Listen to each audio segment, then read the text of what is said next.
Presença. Oferecimento Áureo. Mais que sonhar, realizar. E Vista Azul Hotel. A Europa pertinho de você.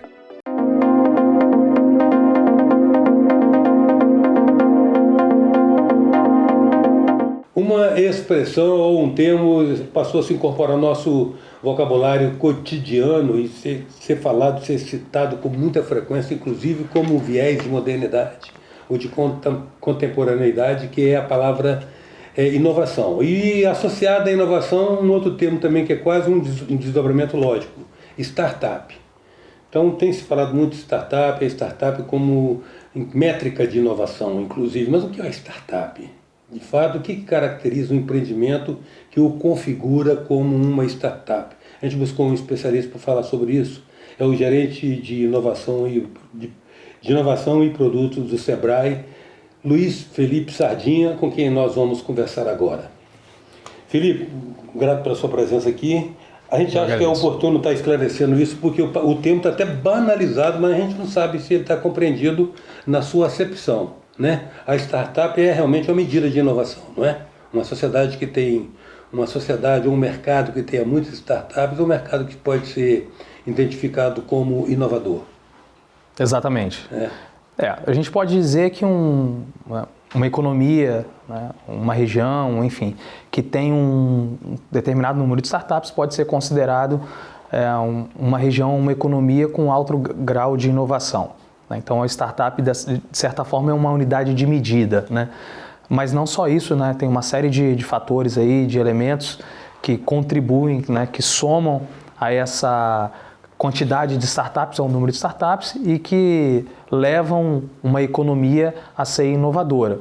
Agora, vale a pena, como você citou, vale a pena a gente conceituar aqui, caracterizar o que é startup, né? E de uma forma muito simples e resumida, startups são modelos de negócios inovadores. São empresas ou negócios cujos modelos de negócio são inovadores e que apresentam algumas características básicas. Tá? Então, a primeira delas é esse modelo de negócio precisa ser replicável, precisa ser escalável. Né? E geralmente são de base tecnológica. Então, quando você olha para esses elementos, né, eles estão presentes, né, num negócio ou numa empresa, geralmente são startups. Geralmente elas nascem pequena, né, em números de funcionários, né, muito enxutas e possuem, né, dispõem dessas características. Então, hoje a gente tem aí uma série de startups que inclusive nasceram dessa forma e que já cresceram, não são chamados unicórnios, mas ainda assim aqui no Espírito Santo a gente tem um volume muito interessante de startups. É legal ver esse alinhamento das entidades aí convergindo, que isso cria sinergia, né, e cria complementariedade também, numa proposta de... A gente sempre espera, né, que se o Espírito Santo não viesse um Vale do Silício, pelo menos que tenha muita inovação e que cada vez mais nos liberte um pouco mais dessa dependência das commodities, pelo que representa de um estágio bem primário de industrialização. Mas o que eu acho interessante, de inovador de fato na startup, que acabam-se os antigos professores pardais, e é um tipo de negócio que parte de uma necessidade, né? Ou seja, uma solução que normalmente é demandada por uma necessidade efetiva de um agente econômico, né? Exatamente. As startups, elas quebraram um paradigma, Eustáquio, que era, antigamente os negócios eram baseados, né, as soluções ou os produtos ou serviços, eles eram concebidos a partir, né, da cabeça do empreendedor. Né? Então, o empreendedor, de um insight, né, de um estalo, ele concebia ali um produto ou serviço e ia para o mercado comercializar. E aí, né, uma necessidade de investimento muito grande, concorrência, etc. Qual que foi a ruptura, né, provocada pelas startups? É justamente o modelo de concepção, né, de produtos e serviços. As startups, elas partem de um problema identificado e geralmente são problemas sociais, né? São problemas que impactam a vida de milhares, milhões de pessoas. Então, esse é um ponto de virada. É a forma de conceber produtos e serviços ou soluções. Isso muda totalmente a dinâmica econômica, porque a partir do momento que você parte de uma demanda que está posta, que está colocada, você aumenta a probabilidade de sucesso do seu produto ou do serviço, né? Porque a demanda está ali, e etc. Continua tendo competição, mas sim, é uma ótica totalmente diferente. Mas aí que entra então aqueles atributos e aquelas características de replicabilidade, de escalabilidade, que, ou seja, o custo que se tem para fazer 100 faz 1.000, ou 100.000, ou 1 milhão, né? E base tecnológica, né? Normalmente apresentando algum tipo de desenvolvimento tecnológico. Exatamente. Normalmente esses negócios, esses modelos de negócios inovadores, com todas essas características, escalabilidade, né, serem replicáveis, eles são construídos com base em uma tecnologia, né, com base de uma solução, né, baseado em uma solução tecnológica. Então, em cima dessa tecnologia são construídos, né, desenvolvidos esses modelos de negócio, e aí com todas essas características. Isso é interessante porque para você garantir a escalabilidade, ou seja, você vender, né, com o mesmo recurso, você vender para 1 e para 100 e para 1.000, né, exagerando um pouquinho, né, porque você tem ali você tem que ter uma infra um pouco maior, mas assim, em escala você consegue atingir isso, você não tem alternativa a não ser pela tecnologia. Né? Não ser pela tecnologia. E aí entra muito fortemente a inovação. Tá? Então, a inovação, de uma forma muito ampla, né? Sem querer aqui reduzir o conceito de inovação, mas de uma forma muito ampla, a inovação ela precisa estar a serviço, né, dos problemas, né, da sociedade. Ela precisa resolver problemas. Ela resolve problemas de uma organização, de uma empresa, mas isso é uma visão míope, mas ela precisa cada vez mais resolver problemas sociais, problemas da sociedade. E as startups estão de olho nisso, né? De olho sedentos para resolver esses problemas. Aí a escala se coloca como um atributo fundamental. Exatamente. Não se circunscreve a demanda de uma empresa, um setor, um conjunto da sociedade. Exatamente. Hoje você tem, a título de exemplo, você tem alguns estudos, né, de instituições renomadas que ranqueiam aí os setores, né, os segmentos que são grau de inovação, que são mais ou menos inovadores. Então você tem, por exemplo, hoje na saúde, né, o setor da saúde, ele apresenta hoje um alto grau de inovação.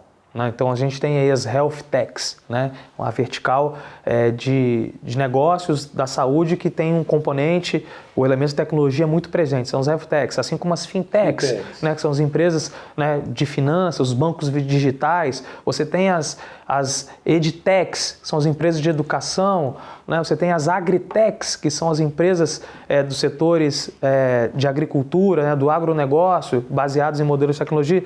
Então você tem empresas ou setores que são mais ou menos inovadores, e nos setores que são mais inovadores a competição é maior, existe muita oportunidade, mas a competição é maior. Nos setores que são menos inovadores, você tem uma oportunidade de vir uma startup e, para utilizar um termo também, um outro termo da moda, disruptar aquele mercado. À medida que a inovação acontece, torna-se cada vez mais difícil você inovar, né? Porque você vai adicionando ali camadas de tecnologia e de novidades e de inovação, e fica cada vez mais difícil, dependendo do setor, né? Dependendo do segmento ou da vertical, fica cada vez mais difícil. Mas ainda tem muita oportunidade e acho que realmente acredito que daqui para frente a gente vai presenciar algumas disrupções em mercados que são considerados tradicionais. Felipe, na medida que por essas características que você descreve aí, então há uma vinculação, né, de uma startup a um grande cliente, a um grande demandante imediato, que ela pode identificar uma demanda que é de um conjunto da sociedade, mas ela é acionada a partir de uma demanda mais específica. É como se fosse uma departamentalização externa de uma empresa, então. A gente tem presenciado um movimento muito forte de inovação aberta, que são médias e grandes empresas que estão buscando startups para resolverem problemas internos, né? É a chamada Open Innovation. Então essas empresas, geralmente de grande porte, elas fazem chamadas, elas vão para o mercado, né, e elas estão constantemente monitorando, né, observando para onde as startups estão indo, para que ela identifique no mercado startups que possam resolver de forma mais ágil, mais simples, menos burocrática, problemas internos. né? Então isso é algo que a gente tem visto muito fortemente. Aqui no Espírito Santo a gente tem entidades, a gente tem atores que estão se especializando cada vez mais em fazer essas conexões, né? Ou seja, de isso médias e grandes... essas demandas estão sendo... de conectar, né? Conectar esses dois, conectar esses pontos, né? Conectar startups que podem resolver problemas a empresas, né? Geralmente empresas de grande porte que possuem problemas e que precisam, né, identificar essas startups. Quando a gente fala de inovação, a gente sempre cita aqui as 4 hélices da inovação, né, que é a academia, são as instituições, é o governo e são as empresas. Quando a gente tem um alinhamento entre essas 4 hélices, ou seja, um ecossistema operando em sua plenitude, a gente ganha a oportunidade, a gente tem uma alta probabilidade da gente produzir inovação, né?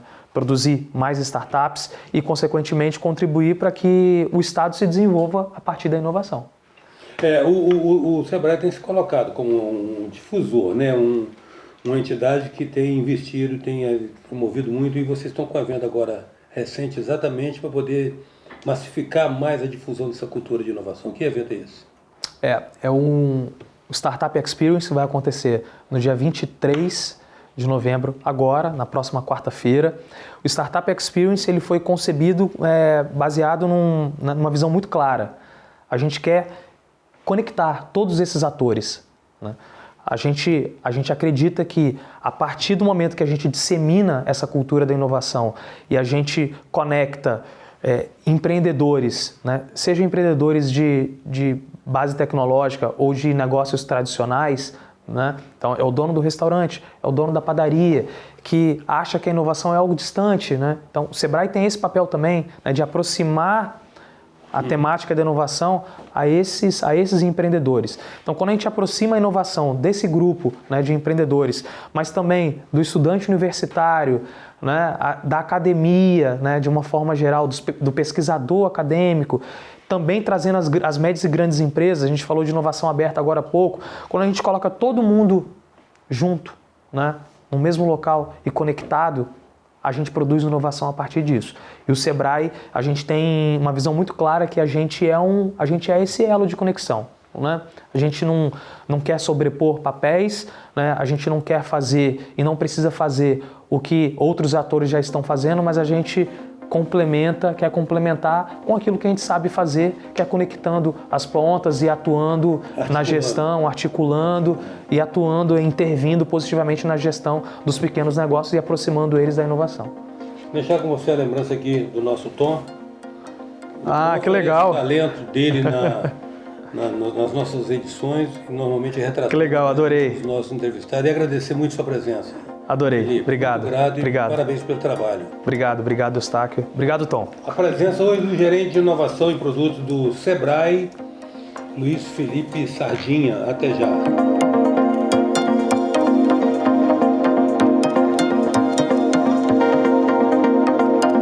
Presença. Oferecimento Áureo.